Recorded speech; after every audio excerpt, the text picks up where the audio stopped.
Hi, it's Rachel.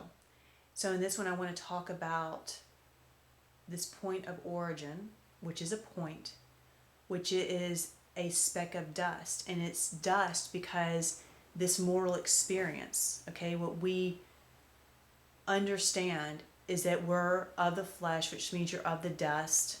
You're made of the dust. We're of the dust of this earth. We literally have components that are like the dust of this earth, of this reality. And of this reality in our perceptions, we don't have recollection or memory because we didn't have individuality of our coming from God, of that source. So we have a void. So the very point of origin of who we are, a speck of dust, the very beginning point of us, is a blackness. And we perceive it as kind of like a black hole that's not ever fulfilled. It's the emptiness, it's the longing, and that's how we experience it in our soul. It's like this longing, it's an emptiness, it's a lack, it's a separation. And because of that, lies can develop that come from our very core, again coming from a very young age, that we're not worthy, we're not valued, we're not accepted. We can be easily or neglected or abandoned or whatever it is, tossed aside, that we may not be of God's chosen child, whatever it may be. All these are lies that are just coming out of that perceived point of blackness because we have no memory. But it's only a speck of dust. And here's the thing, is that that dust, though, is covering what? Our true point of origin, which is out of the love of the Heavenly Father. He is the first cause of us. He created us. His cause is love. We were created in love. So if we're created in love, how is it that there isn't love? How is it that we're not complete expressions of love if that's who created us? Because of this lack of memory, because of that lack of memory that leads to a separation, that leads to fear, that leads to all these lies. And so those lies cover that point of origin. It's the dust, it's that speck of dust that covers that eternal light that truly is the origin of our soul. So the new birth that our soul must go through, because the thing is, if your whole life has been, your whole personality, everything that has been crafted in your life has come out of what isn't, then you know everything, then where do you go? And you can't go back and be to your birth and be born again, can you? How do you go back to start over once you've already created all this personality and all this stuff? Now you can go through a cleansing and changing and reshaping and everything of your personality. But here's the thing, ultimately everything that you are came out of that point of lack, that perceived lack, that point of perceived separation, that darkness. That's why you must be totally born again. That's why you have to, in a sense, die to self. Self is your personality, okay? It's the expressions of your soul. You have to realize all of that came out of that darkness and let all of it go, not holding on to any of it, and be willing to now desire to come out of that light. This is about our awareness. Having your soul come to a new birth is ultimately about light shining in your soul. It is understanding that that love of God has always been there for you. And for you, there is a love from your soulmate that is there for you. Now, they may be covered so much in their own fears because they came out of this point of darkness that they don't recognize that. But that doesn't mean it doesn't exist, and it doesn't mean that that's not the true end, because I believe that's the true end for each one of us, is to be reconciled back into that complete soul once our individuality, and now you're in a bond of perfect love that you can experience, and there's nothing greater than experiencing an ever increasing love for all eternity. And that's what God is giving us. So we're reconnecting back to them, and we're reconnecting back to God, but now we're individuals, and we can love, and you can be in this family. You can have this beautiful expressions of all these individual souls expressing ultimately all these different expressions of the Heavenly Father himself through you. It's absolutely beautiful. So that birth is realizing that breath of life of God is what blows that dust away, because that dust, that point, is beyond our grasp. We can't go back to our birth. But through our faith, we reach beyond faith, because faith is always hope. Faith actually entails separation. So you have to get beyond faith to go deep into that point of realizing that you need that breath of life of God to breathe away that speck of dust, that you may see the eternal light, your point of origin that is coming from Him. And when you are in that light, that awareness, in that truth, you are abiding. Your point of your very soul, of all that you are, is now in that light, and that speck has been removed. Then everything starts to fill with life and light. All of your personality, all of your expressions, and it's a total transformation. Because if you have someone that is operating out of, for example, fear, versus someone that's operating out of perfect divine love, that's going to look very differently. That's what we're talking about. It is a total transformation. It's as if you are a new soul, because you're no longer a soul that is covered in your expressions from that light, but you're now a soul that's covered in all that light. But do you see, it's like there's just one stone cast in a pond, and you see the ripple effect of it, right? This one erroneous belief that we are separate from God, or that we have the possibility of being separate from Him, or that we ever were separated from Him, it creates a very negative ripple effect. But when you come to that understanding of realizing that He is your point of origin, that within you, you have that eternal light, and you start abiding in that light from your soul, then that light fills your soul. But this is something that we can't do. You can't go and remove that speck of dust. And the reason why is because it's beyond your reach. It's before you even were. It's your birth, okay? And you didn't birth this first life. You can't birth this second life of living in the light.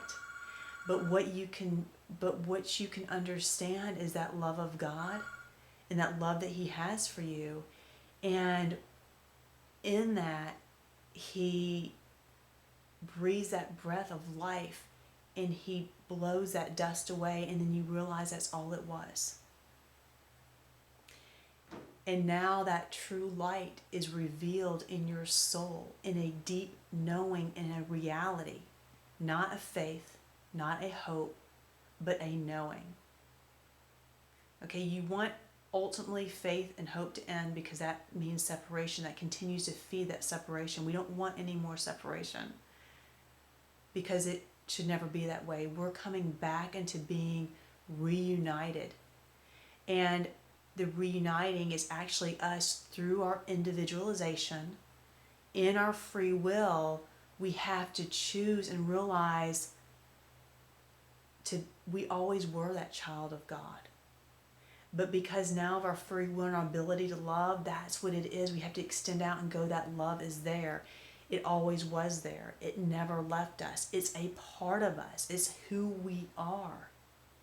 We just have to uncover it. But because it's beyond our reach, we have to seek and desire for that breath of life of God to blow away that dust for us, because we're unable to do it. That lie is too strong. That perceived separation is too strong because we don't have the memory. But what God does is He comes along and He breathes that on us when we have understood this and we have desired it and we have let go of our other personality, when we have chosen in our free will that we want Him to be our point of origin. So that means that you want God to govern everything about you. Because when you're coming out, so when your point of origin is that perceived darkness, your entire free will is bound to that darkness. Your entire free will is bound to separation, lack, and all that that produces is total bondage. So it's not free at all. We may think it's free, but it's not free. But it's free in the sense that we're creating our individuality through it. But now what we do is we take that free will that we've been given, the ability to choose. That's your free will. And when we recognize what this speck of dust is, when we recognize our point of origin and we say, I want my point of origin, my soul, to now abide in the light of God, you're saying you want your free will to be totally within the boundaries of God's will, His light, so that everything that you do is of His holiness, of His purity, of His love, of His truth. And the question is, do we really want that? And that's what this journey of seeking through this earth does for you, is you come to a point of saying, yes, that is what I truly want. I want every part of me to come out of that beautiful, divine, marvelous, perfect light. Because you know you have ultimate free will in that. Because you still have total free will, but now it's all that you're doing is in that divine love of God. Every thought is stemming from that. Every expression is coming from it. That's what He's creating. And that is a new birth. It's a change, and it's a total transformation of all that you are. It is, and like that birth, it is coming out of that womb of darkness, out of that perceived separation. And it is coming into the light, into a new reality. So imagine, just like in a womb, you're in a certain reality. Okay, it's darkness. You can't see. It's very confining. It's very limiting. But when you come out into the light, you can truly be the expression of who you truly are. And you'll never have more individuality, more freedom of expression, because you aren't bound by any fears or any separation or any lack. You're not bound by any lies, because you have gone to the very core of the lies, and it has been brushed away, and that light has filled what was once dark. And so now you see. Your eyes are opened. You're no longer blind trying to walk around, but now you see, because you're seeing in the light from within your soul outward. And you're walking in that light and by the light. And you're always in the light, because once that speck of dust is removed, everything is illuminated, and you see as you ought to see. And in that, you continue to grow and expand to be more in the likeness of your true Heavenly Father. And you just grow more in that union with Him, and you're always growing and expanding, for you're always, that divine love is life. In that energy of giving that love and receiving that love, that's a bond that can never be broken. Nothing can sever it. Not even death can sever it. Nothing. That's how you know that death is defeated, because the love was there from the beginning. Nothing can separate you from the love of God, not even death. And death is blindness, it's unawareness, it's darkness, it's being blind and not being able to see. Once you see, you have that light of life and you see your true origin. And from that perspective, that's taking the speck out of your eye, you are filled with light. Everything about you is filled with light. It was just that speck, but you had to get down to find exactly where that speck was. You have to see it in the very origin of your soul. And you have to desire and choose to be and want to be in that light and understand what that means about letting go of your personality, of that self that was crafted out of that darkness, and coming into being a soul who is being expressed out of that light. And that means you want to be in total harmony with all that God is. And you have to understand what that harmony means, of always walking in his perfect divine love and always wanting to walk in it. This is where our free will is a beautiful blessing to us.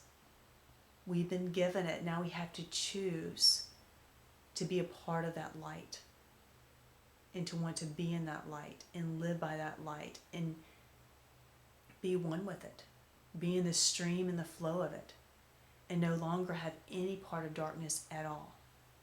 And until we have learned what our own will creates, the harm, the affliction, the troubles, the fear, all of it, and we want to get rid of all of it, we don't want anything of that left, that's when we really choose to be fully in the light.